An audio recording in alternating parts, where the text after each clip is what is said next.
Nobody knows how long this jade disc has been here, but opposite the site where it is located stands the Hall of Mental Cultivation, the place where Qing emperors worked and lived. So when the emperor attended to state affairs, he could see this jade disc from the throne.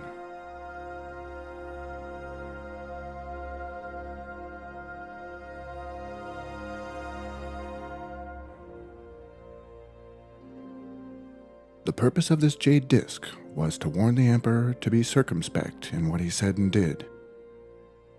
Confucius had written in his Book of Rites, "The morality of a man of honor should be like jade." Chinese in ancient times used jade as a symbol for high moral standards.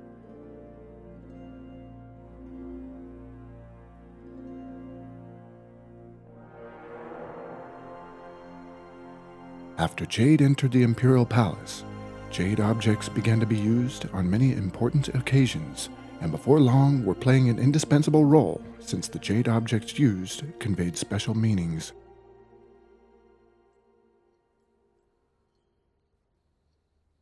The first present the emperor asked me to give the King of England is called ruyi. It is a white stone in the length of 1.5 feet. It is engraved with some peasants. Chinese regard it as a very precious present, but I don't think so.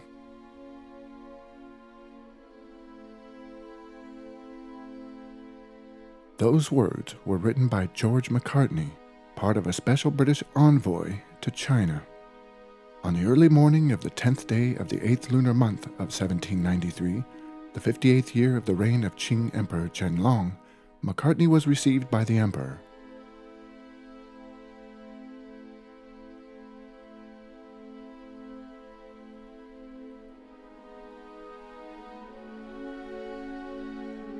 During their meeting, when the two sides exchanged presents, Emperor Qianlong had a white jade ruyi as a present for the King of England.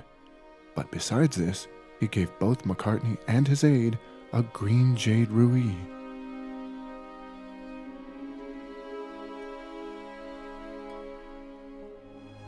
After the ceremony was over, Macartney was shown around the Forbidden City, and he was obviously greatly impressed by the splendid palace.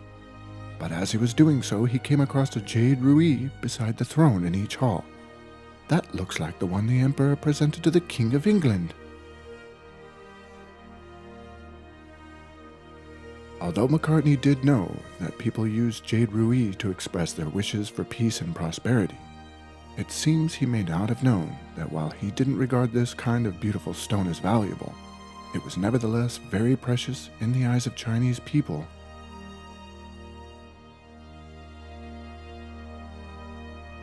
From time immemorial, the Chinese people have been especially fond of beautiful stones, and jade is certainly a very beautiful stone. Jade conveys a sense of delicacy, intelligence, tenderness, and a certain reservedness, and so it is said to be in perfect harmony with the temperament of Oriental peoples. It takes billions of years for a common stone to become a jade, so it is said that jade embodies the essence of heaven, earth, and all things in nature.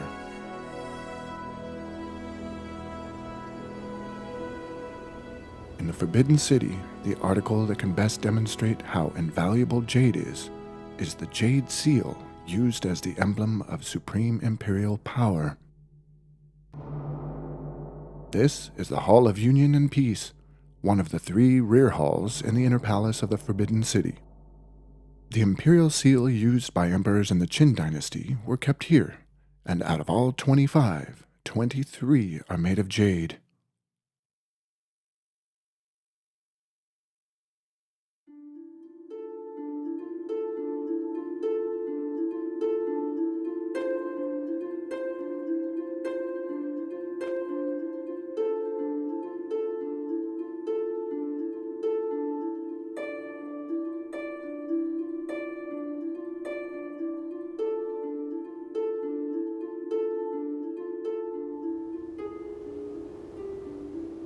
In all the 500-odd years after the completion of the Forbidden City, more or less the same event happened repeatedly.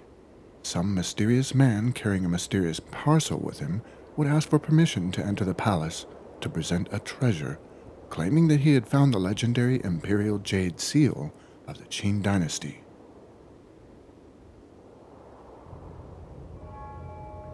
According to historical records, the natural precious jade Bi, which had been famous during the spring and autumn period, was made into the imperial jade seal of the state of Qin, and Wan, the first emperor of the Qin dynasty, had hoped that this jade would make his dynasty last forever.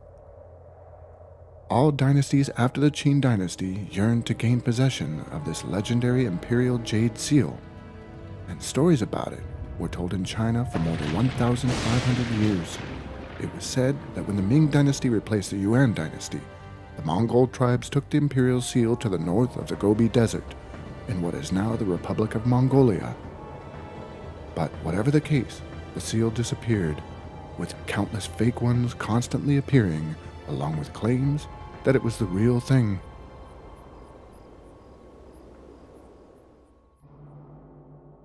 This is a so-called imperial jade seal kept at the Forbidden City. Although it is not known who presented it to the emperor and when, experts do know it isn't made of jade at all, but of clay. Emperor Qianlong was not distracted or taken in by the stories about the jade Bi, as what he cherished more was the imperial seal of his own dynasty. By the time of the 11th year of his reign, 39 imperial seals were being kept in the Hall of Union and Peace, some genuine and others fake, including one that was purported to be the legendary Qin imperial jade seal. In Qianlong's opinion, however, even if the imperial jade seal really was the one from the Qin dynasty, it could not be kept alongside the imperial jade seal of the Qin dynasty.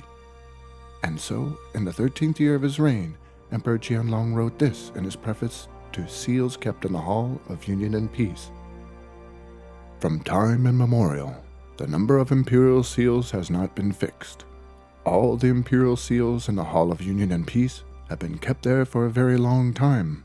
Some records about them are not true, and other records overlap each other, so it is necessary to authenticate them and make a list of them according to their date of production.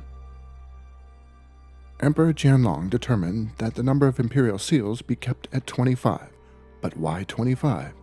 The reason was that he found that the Book of Changes stated that a dynasty was predestined to last for 25 generations at the most, and he certainly knew from China's long history that no dynasty could last forever. So with this in mind, he set the number of imperial seals at 25, and wished that heaven would help his Qin dynasty last for 25 generations, although in the end, it lasted for only 6 more after his death.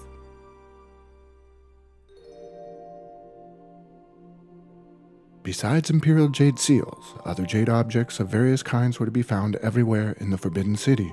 Some were utensils for everyday use, while others were created to be feature ornaments. Of the artworks displayed in the wooden curio stands in each hall, 80% are jade objects that are white, green, yellow, blue, or black, and most of them are made of a type of jade from Xinjiang known as Hetian jade.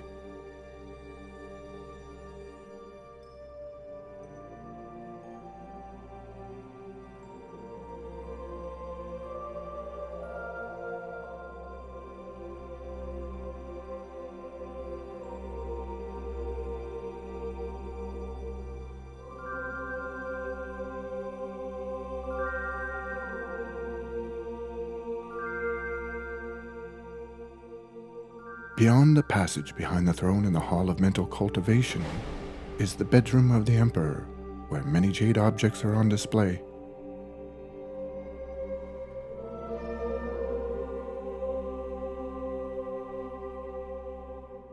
On each side of the entrance is a jasper disc.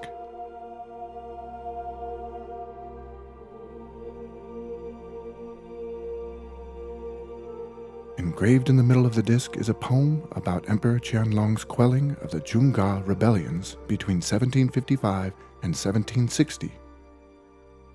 When the rebellions in the western region were put down, roads for transporting Hetian jade to other parts of China were opened, and this was of great importance to the production of jade objects in the Chinese court.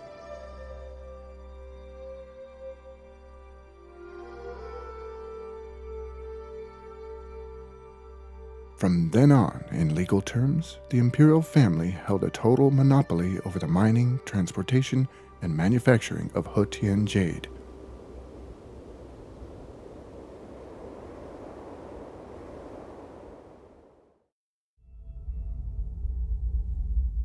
On the 16th day of the 8th lunar month in 1787, the 52nd year of the reign of Emperor Qianlong, a number of officials from the workshops walked into the Hall of Happiness and Longevity.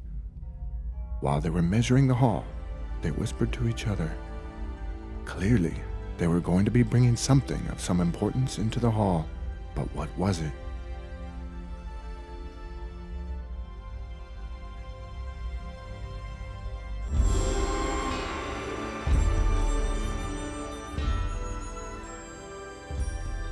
It turned out to be a huge jade carving called Da Yu, curbing the floods. The raw jade had come from the Mi-Le Tall Mountains in Hetian, Xinjiang, and the jade carving weighed more than 5,000 kilograms, making it the largest of its kind in the world. The Mi-Le Tall Mountains, located in the Kunlun Mountains at about 5,000 meters above sea level, are covered with snow all the year round.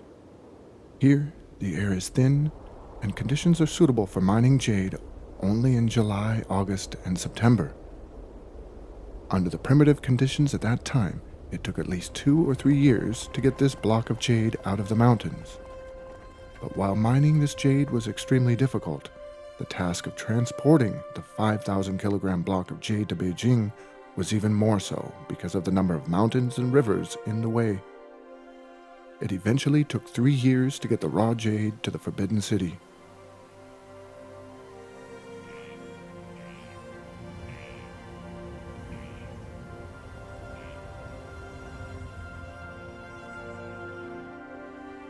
As mentioned, this part of the towering and precipitous Kunlun Mountains at 4,500 meters above sea level is covered with snow all year round. But this is the exact area that has the most Hetian jade deposits, and it is famous for the large blocks of jade hidden in the mountains, as well as the jade pebbles in its riverbeds. During July and August, floods pour down from the mountains, and large numbers of stone are carried down into the lower reaches of the Baiyu River. But the jade in these stones is being ground down year after year, and so only the hardest of them have survived the riverbed. These jade stones are in the shape of a smooth pebble, but they are of the highest grade of jade, the jade pebble.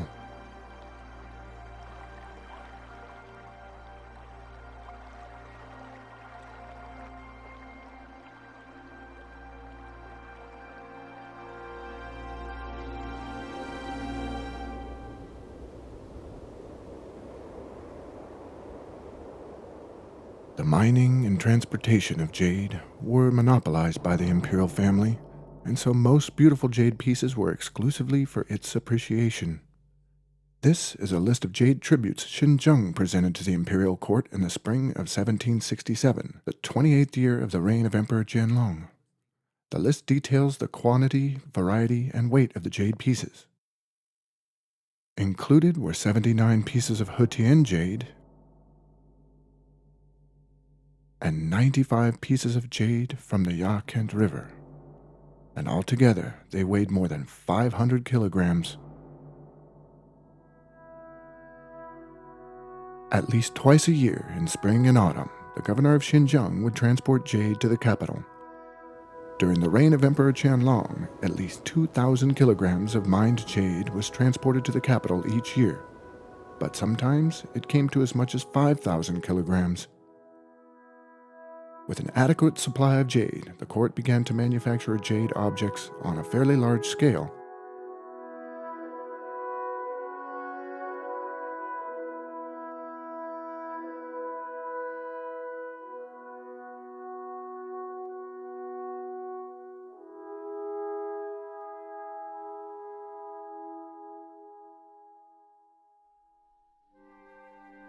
The workshops in the Hall of Mental Cultivation of the Forbidden City included a jade production section in which 4 or 5 artisans carved jade for the emperor every day. This section was initially set up in the first year of the reign of Emperor Shunzhi, but in the days of Emperor Qianlong, the demand for jade objects increased, and so a Rui house was set up in the North Five Abodes, and here the artisans carved jade. Many masterpieces of jade ware were manufactured in these two places.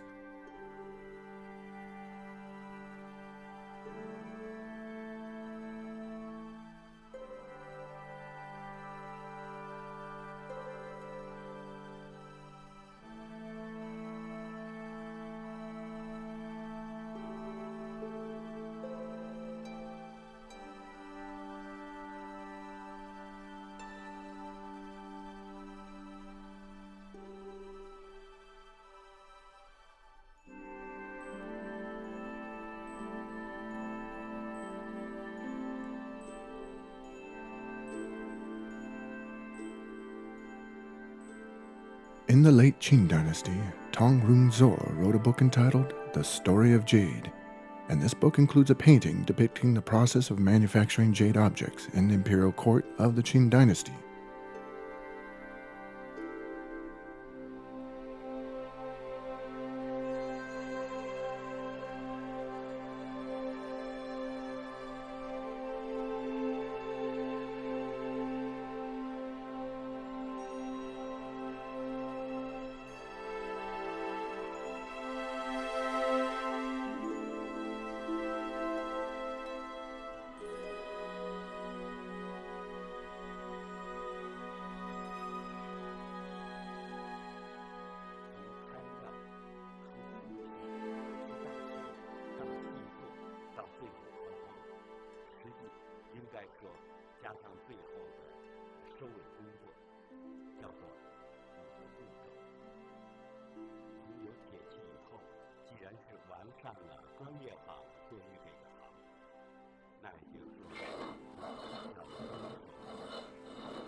After the huge block of mined jade was transported to the Forbidden City from the Miluta Mountains in Xinjiang, its journey did not come to an end, because it was not going to be carved in the Forbidden City at all, but in Yangzhou, a city far to the south.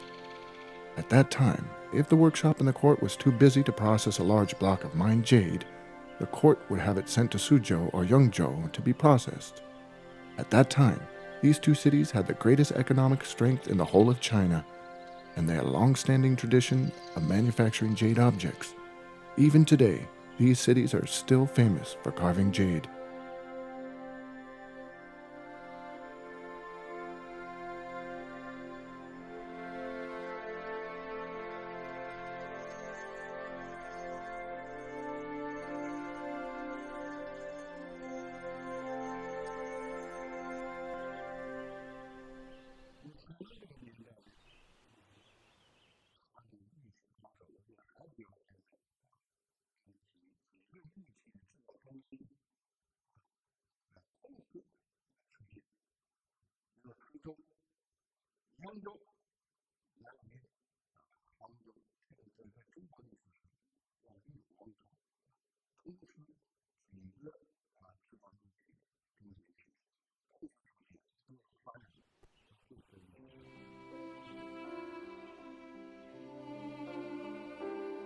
Jade carving techniques in Yangzhou reached perfection during the reign of Emperor Qianlong, at which time a large number of exquisite jade carvings were appearing in the market there. Some of these were presented to Emperor Qianlong as articles of tribute, but the emperor criticized the production of hollowed-out jade objects and ordered that no more such jade objects be produced. From his point of view, when a container was hollowed out, it would be of no use, and even if it were not a container, the original beauty of the jade would be gone forever once it was hollowed out. But the emperor's order was really intended simply to prevent artisans from being extravagant when manufacturing jade objects. This green jadeware is an art treasure made by the workshops under the instructions of Emperor Qianlong. demonstrating this return to the original purity and simplicity of jade.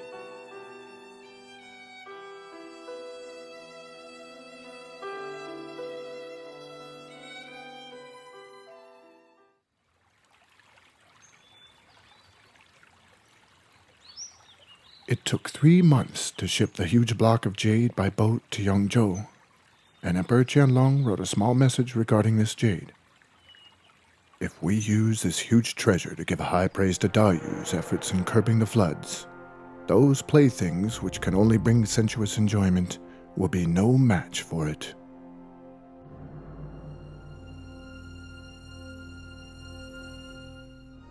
This huge jade artwork, entitled Dayu Curbing the Floods, was modeled after a famous painting in the Song dynasty, and carving it in Yangzhou took 6 years. The finished object was transported to Beijing in the 52nd year of the reign of Emperor Qianlong. It has remained in the Hall of Happiness and Longevity in the Forbidden City.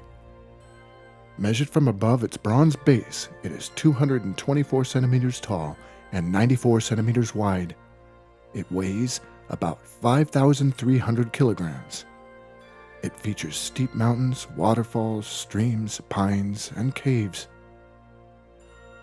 Many laborers can be seen on cliffs and precipices in their efforts to divert the floods through the mountains. This most valuable treasure was first transported from Hetian to Beijing, was then shipped on to Yangzhou, then after that from Yangzhou back to Beijing in a process that took 10 years. Thousands of people were involved in transporting and processing the jade at great cost.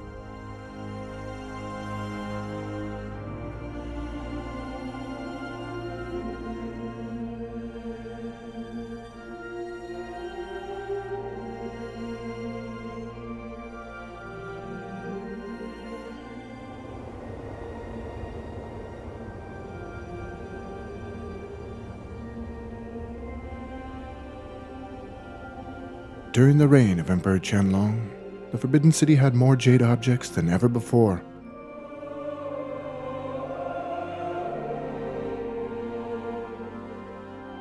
Most of the jade carvings in this period were big and heavy, and they were regular and symmetrical in shape. At this time, China developed a unique imperial style of jade objects, and its jade carving techniques reached a new pinnacle.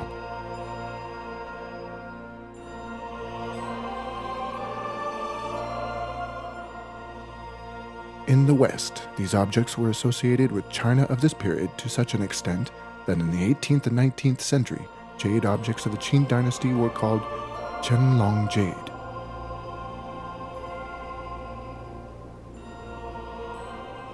Emperor Qianlong was clearly fond of jade objects, as is evidenced by the fact that the 30,000 jade objects in the imperial palace were mostly collected by him. He even named his son, who went on to become Emperor Jia Qing, Yungyan, which means Great Jade.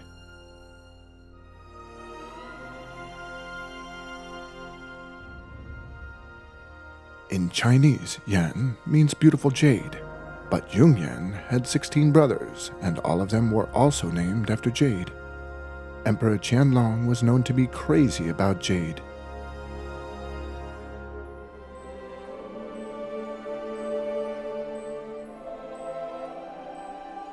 Emperor Qianlong's favorite jade treasures were kept in by Shijian, a special kind of box.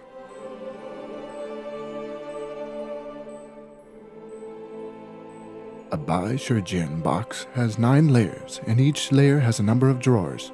Each jade article in the drawer has its own special sub-box and exactly the same shape as the jade article which it holds.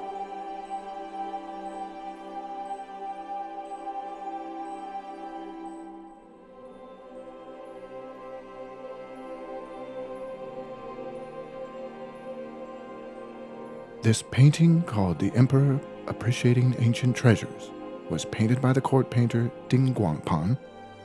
The treasures the emperor is appreciating are, of course, ones made of jade.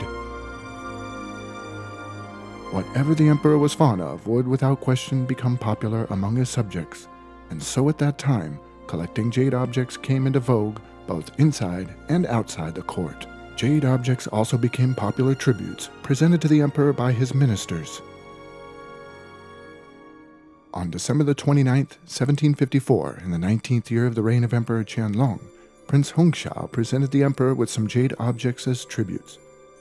But some 37 years later, on April the 29th, 1791, the 56th year of the reign of Emperor Qianlong, the emperor was still being presented with jade objects as tributes, in this case jade boxes, dishes, and animals, from the majestic prince from Hushua.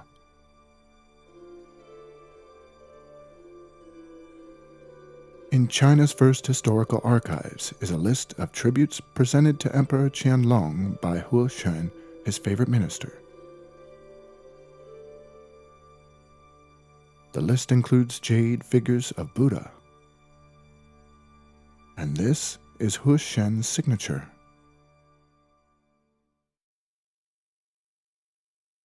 One day, Emperor Qianlong's eyes were captivated by a jade cup. The cup looked like a jade object of the Han Dynasty, but it didn't feel like one to him. Emperor Qianlong became suspicious and summoned Yao Zhongren, a jade artisan, to take a look. Yao, after looking at it, blurted out, "Your Majesty, this was made by my grandfather." Emperor Qianlong recorded this event in a note entitled The Story of the Imperial Jade Cup, although in the meantime, the emperor also ordered that Yao Zhongren pay fines to be based on the time it took to make the fake jade cup. If it took a month, he would pay a fine equivalent to 1 month's wages. If it took 2 months, he would pay a fine equivalent to 2 months' wages.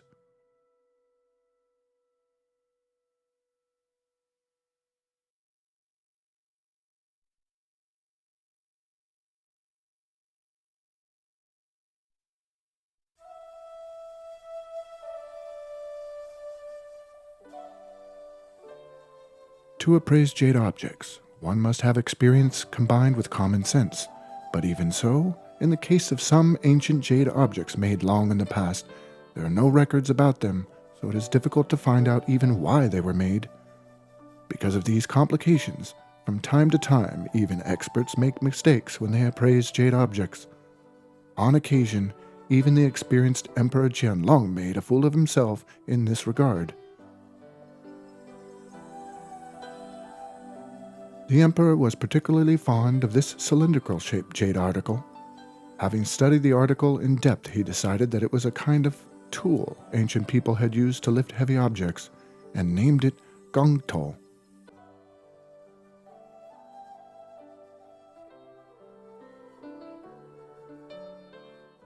Emperor Qianlong wrote a poem to express his understanding of these jade objects, and later some of these cylindrical jade objects were put on desks as brush pots, while others had bronze containers added inside and lids on top for him to toy with.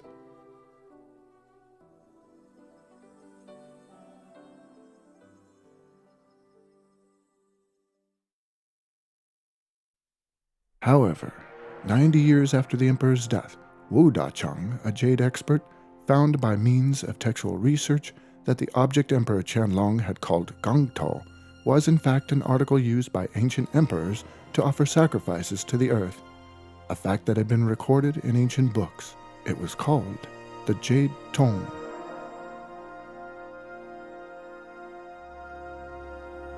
The jade objects collected in the Palace Museum consist of those made before and during the Yuan dynasty, during the Ming dynasty, and during the Qing dynasty.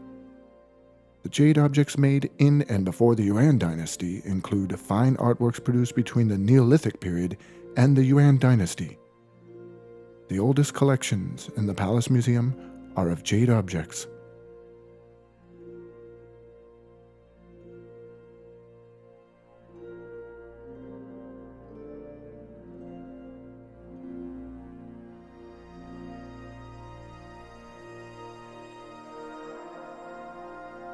This animal-shaped jade ring, the oldest jade piece in the Forbidden City, was a product of the Hongshan culture in the Neolithic period.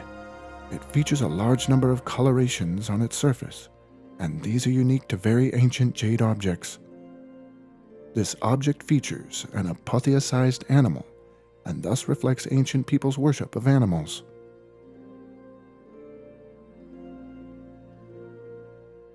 This jade piece was made during the Warring States period, and according to the ritual of Zhou, in ancient times, it was used to offer sacrifice to heaven.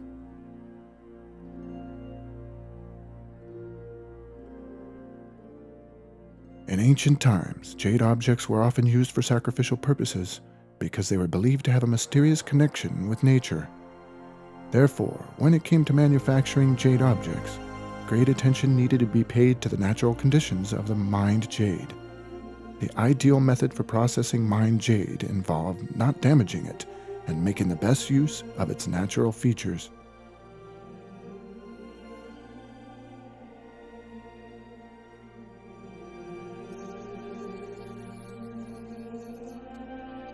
Both the shape and color of the mined jade were used wisely to reflect ancient people's simple understanding of the relationship between man and nature.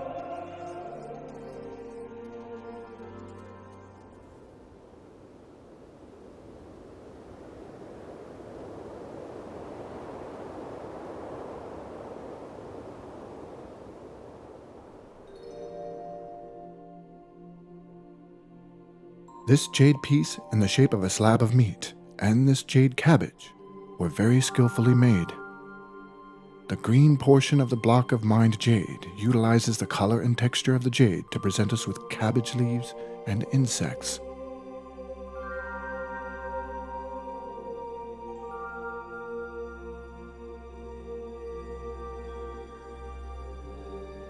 The carving of the meat-shaped jade was also carried out in light of the texture and color of the mined jade. It looks like a piece of pork braised in brown sauce. Both of these articles are collected in the Palace Museum in Taipei. A bowl base was made from the central part of this piece of jade, while the remaining part was turned by an artisan in Suzhou into a jade object called white jade featuring maids. This is a presentation of a garden scene in Suzhou in which we can see thick banana tree foliage and an exquisite rockery. The concave center of the mined jade was carved into two crescent-like doors, with a young girl behind each one, peeping at the other.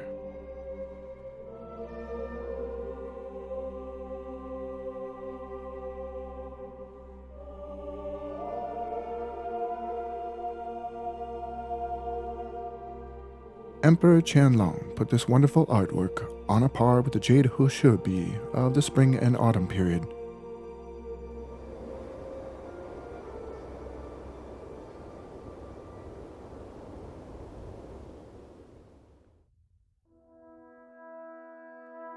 No matter whether they are imperial seals or adornments, these wonderful jade objects have been passed from generation to generation, but it does seem a pity that we do not know who made them. However, the name of one jade carver in the Ming Dynasty is well known, and his name is Lu Zekong.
Because Lu Zegong had superb skills, from the early years of the Qin dynasty, many artisans began to copy his works and branded their own jade objects with Zegong.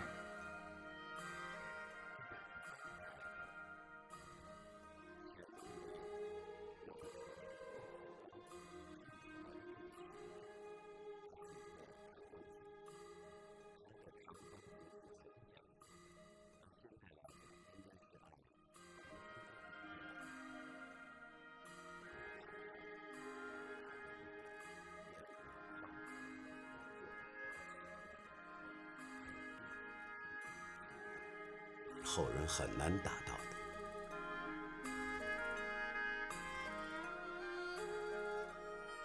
In the case of many of the jade objects bearing the inscription Zergong, it is hard to tell whether they are fake or not. On the jade objects in the Palace Museum that are said to be produced by Lu, the word Zergong appears in different styles. However, whether these articles are authentic or fake, they are, in any case, all art treasures. Besides Lu Zergong, Chinese history produced other great jade masters, such as Zhu Ting and Zhu Tai, and they left behind artworks of eternal brilliance that add to the treasure house of Chinese art.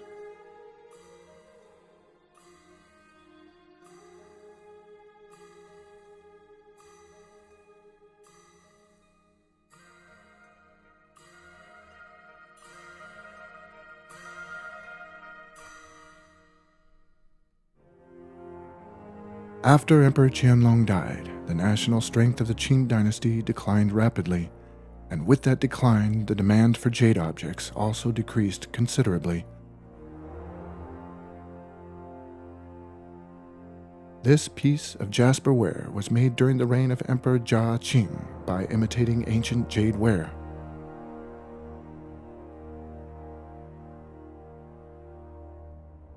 During the entire reign of Emperor Jia Qing, only 1,000 kilograms of mined jade was transported from Tianjin to Beijing, less than 20% of that transported during the reign of Emperor Qianlong. In the first year of his reign, Emperor Daoguan ordered that jades from Hetian and Yarkent no longer be presented to the imperial court as articles of tribute. No further mined jade was presented to an emperor as tribute to the end of the Qin dynasty.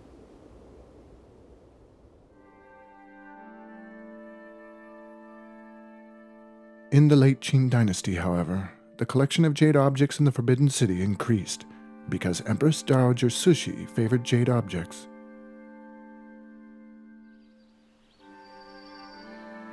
This is the Palace of Eternal Spring, where Cixi lived.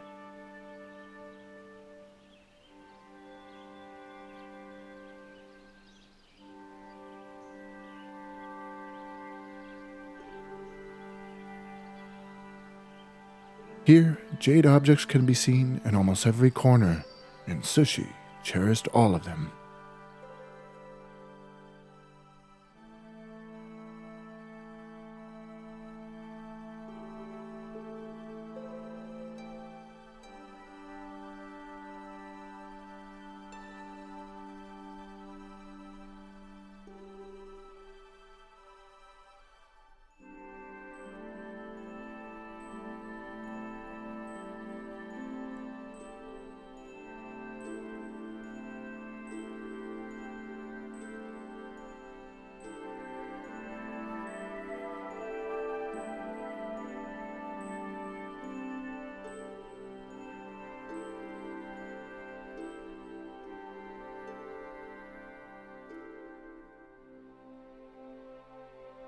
Not even domestic trouble or foreign invasion could prevent Cixi from pursuing an extravagant lifestyle. And in order to cater to her pleasure, high-ranking nobles and court ministers searched far and wide for rare treasures. Cixi had so many jade ornaments and articles that she needed 3,000 sandalwood boxes to store them. In her everyday life, she simply could not do without jade.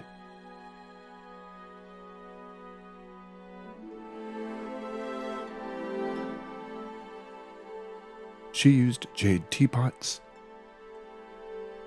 jade teacups, jade chopsticks, and jade bowls.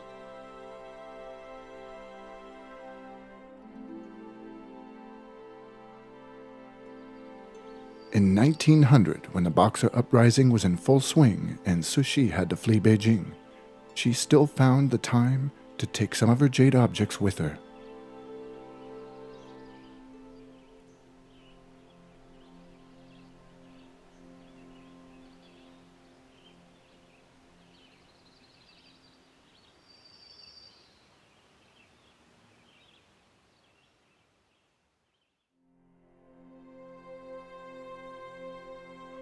What Sushi liked best, however, was jadeite from Yunnan and Myanmar. And in fact, her liking of jadeite influenced the common people to the extent that wearing jadeite objects is still in fashion today.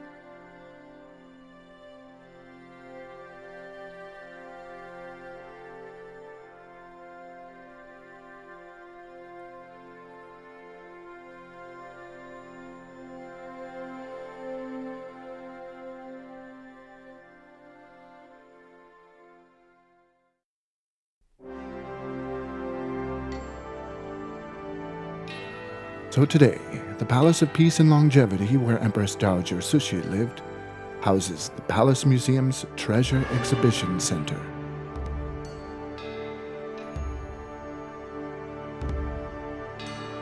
But as jade objects that were so cherished by Cixi are now open to viewing by tourists.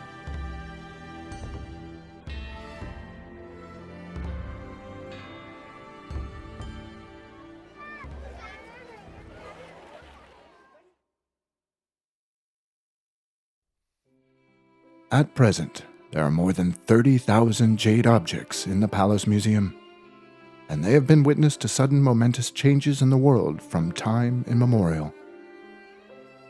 They are perhaps like fairies living in this palace, old but still shining. They represent a kind of cultural accumulation and the profundity of Chinese civilization. As such, they await opportunities to be listened to now and in the future.